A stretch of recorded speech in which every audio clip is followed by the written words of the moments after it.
अस्सलाम वालेकुम, मेरा नाम डॉक्टर माहिर रिजवान है। मैं साइकाइट्री क्लिनिक में एज़ कंसल्टेंट साइकाइट्रिस्ट काम कर रही हूँ।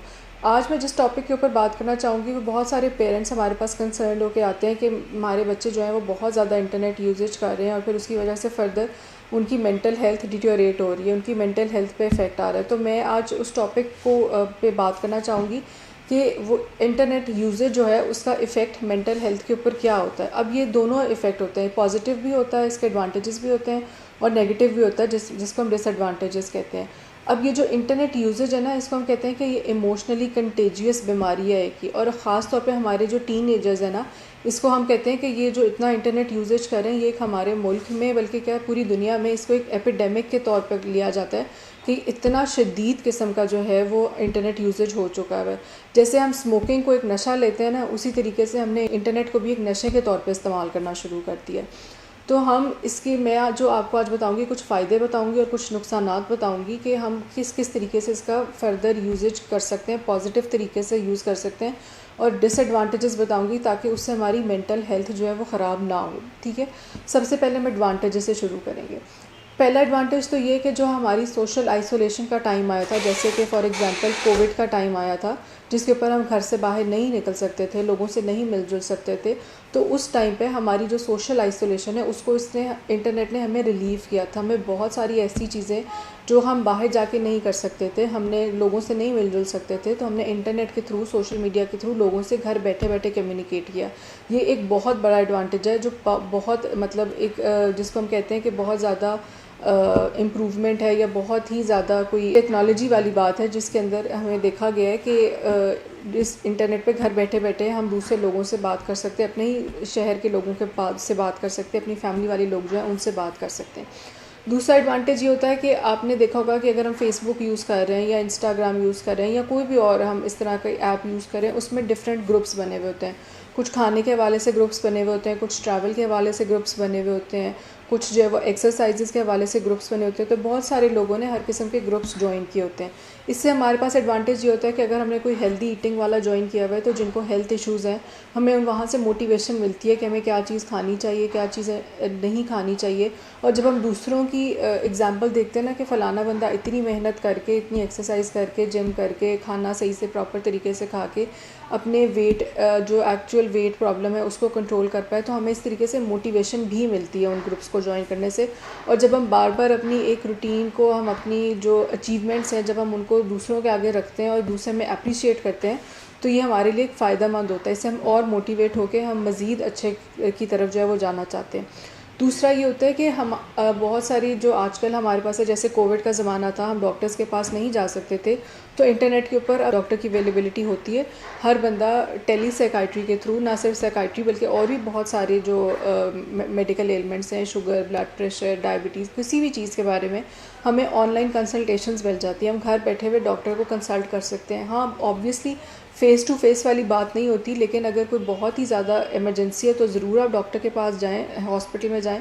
लेकिन अगर आपको लगता है कि आप घर से नहीं निकल सकते हो, घर बैठे हुए काम हो सकता है, तो वो आप घर बैठे हुए ऑनलाइन अपॉइंटमेंट लें डॉक्टर से। डॉक्टर की भी फैसिलिटी है, हर किस्म की फैसिलिटी है। आपको अगर दवाई चाहिए घर में, दवाई भी डिलीवर हो जाएगी ऑनलाइन। आप उसको एंटर करें। अब सब फार्मेसीज़ के ऊपर अवेलेबिलिटी होती है, फ्री डिलीवरी की, हर चीज़ की होती है। आप घर बैठे हुए ऑर्डर कर सकते हैं, ये सारा कुछ हो सकता है। दूसरा ये होता है कि अगर हमें कोई मसला हो रहा है या किसी भी किस्म की कोई इशू हो रहा है, तो हमें एक सोशल सपोर्ट मिलती है। सोशल सपोर्ट इस सेंस में मिलती है कि बहुत सारे, इसी तरह जैसे मैंने पहले ग्रुप्स की बात की थी, तो सोशल सपोर्ट के हवाले से बहुत सारे ऐसे ग्रुप्स बने हुए हैं जो एक दूसरे को मोटिवेट करते हैं। अगर किसी की लाइफ में कोई डिप्रेशन आ रहा है, कोई स्ट्रेसर आ रहा है और वो किसी से कोई हेल्प मांगना चाहता है, तो बहुत सारे लोग अपने अपने हिसाब से अगर उन्होंने कोई चीज़ फेस की है तो अपने अपने एक्सपीरियंसेस के हिसाब से उनको मोटिवेट करते हैं, उनको सपोर्ट देते हैं। उसके अलावा जो हमारे पास जो कुछ ऐसे हमारे ताल्लुकात होते हैं, जैसे दोस्त वगैरह हो गए या रिश्तेदार हो गए जो मुल्क से बाहर रहते हैं या काफ़ी दूर रहते हैं, जिनको हम रोज़ रोज़ कम्युनिकेट नहीं कर सकते, तो बाज़ दफ़ा उन लोगों से भी हम बातचीत कर लेते हैं, जिसकी वजह से हमारा अपना जो फैमिली का गैप होता है या जो दोस्तों का गैप होता है वो आहिस्ता आहिस्ता थोड़ा सा कम होने लग जाता है। बाज़ दफ़ा ऐसे भी होता है कि बहुत ही आपके पुराने दोस्त जिनसे आपके ताल्लुकात ख़त्म हो चुके होते हैं, वो भी हमें फ़ेसबुक वगैरह के ऊपर मिल जाते हैं। तो इस तरीके से ये एक एडवांटेज है हमारा इंटरनेट यूजेज का। दूसरा ये कि अगर हम कोई जो जैसे आजकल के नौजवान हैं जो यंग हैं, जिन्होंने ग्रेजुएशन वगैरह कर ली है या अगर नहीं भी की, या कोई स्टूडेंट्स हैं जो ऑनलाइन काम करना चाहते हैं, उनके लिए बहुत सारी अपॉर्चुनिटीज़ होती हैं जिसके ऊपर वो काम करें और वो अपना सेटअप खुद खोल सकें, अपना स्टार्टअप बिज़नेस खोल सकें, कोई छोटे मोटे ऑनलाइन कोर्सेज़ कर सकें, वो सारा कुछ होता है। प्लस हमें नई लर्निंग स्किल्स हम सीखने के लिए मिल सकती हैं। अगर किसी को सिलाई कढ़ाई का शौक़ है, घर बैठे हुए जो ख़वातीन हैं वो यूट्यूब के ऊपर वीडियोस देख सकती हैं। खाना पकाने का शौक़ है, हम वो सारा कुछ कर सकती हैं।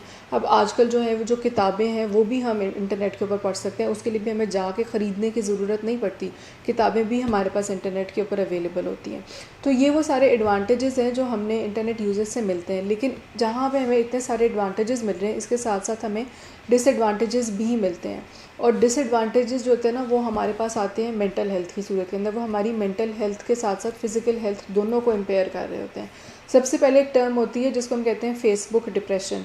फेसबुक डिप्रेशन का मतलब ये है कि जब हम अपनी लाइफ को दूसरे लोगों की लाइफ के साथ कंपेयर करना शुरू कर देते हैं कि उनकी लाइफ तो सब लोग अपनी अच्छी अच्छी तस्वीरें लगाएंगे, अच्छे अच्छे कमेंट्स लिखेंगे, तो हम लोगों को लगता है कि इनकी लाइफ तो बहुत परफेक्ट चल रही है, सारे मसले जो सारे इश्यूज़ हैं वो हमारे साथ ही हो रहे हैं। तो इस वजह से वो बंदा मज़ीद डिप्रेशन के अंदर जाना शुरू हो जाता है।